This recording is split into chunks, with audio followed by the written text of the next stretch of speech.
નમસ્કાર ખેડૂત મિત્રો, આજે અમે એક ગામમાં આપણી જે બાયોફિટ પ્રોડક્ટ છે એનું પટ આપવાથી એનો ઉગાવવામાં શું ફરક પડે છે તે રિઝલ્ટનું શૂટિંગ લેવા માટે આવ્યા છે.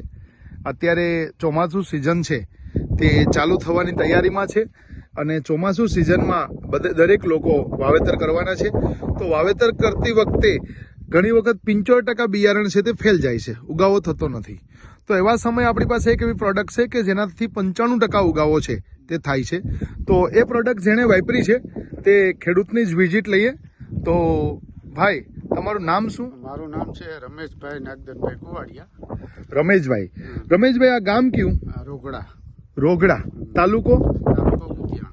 રમેશભાઈ, તમારા મોબાઈલ નંબર તમે મોઢે કહી શકશો? મોબાઈલ નંબર આપણે 9903 71 425. 9903 71 425.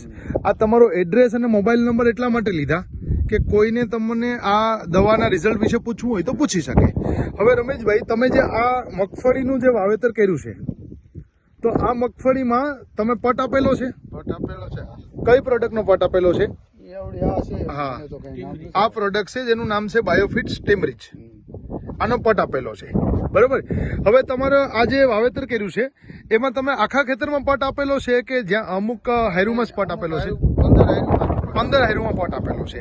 તો બતાવશો કઈ 15 હાયરુમાં તમે પટ આપેલો છે? ક્યાંથી પટ આપેલો છે? અહીંયાથી આમ 15 હાયરું. ને આ બાજુ છે તમે થોડાક દાદા આ સાઈડમાં રહ્યો એટલે ખ્યાલ આવે. આમ રહ્યો સાઈડમાં, આ બાજુ આવતા રહ્યો, જોવા જો. રમેશભાઈનું કહેવાનું એ છે કે અહીંયાથી આ જે હાયર છે એ 15 હાયરમાં પટ આપેલો છે, તો એનો ઉગાવ આપણે જોઈ શકીએ. અને અહીંયાથી આ જે હાર છે એમાં પટ આપેલો નથી, તો એનો ઉગાવો ઓછો છે તે આપણે જોઈ શકીએ. તો આ જે ફાયદો છે તે આપણી બાયોફિટ સ્ટેમરીચનો પટ આપવાથી થાય છે. તો રમેશભાઈ, આના વિશે તમે બીજા ખેડૂતને શું કહેવા માંગો? આ દવાનો પટ આપવો જોઈએ? આ દવાથી પટ આપવાથી ઉગાવો સારો રહે એવું દેખાય છે. સારો રહે દેખાય છે, બરોબર. અહીંયા બીજા પણ ઘણા ખેડૂતો છે તે હાજર છે, તો આપણે એને પણ પૂછશું. ભાઈ, તમારું નામ શું? ધનભાઈ, તમારું ગામ પણ આજ રોગડા. તમને શું તફાવત લાગે છે પટ આપેલો છે એમાં અને નથી આપેલો એમાં? ઉગાવામાં ફેર છે. તો આ પ્રોડક્ટનો પટ આપવો જોઈએ ને? ઓકે.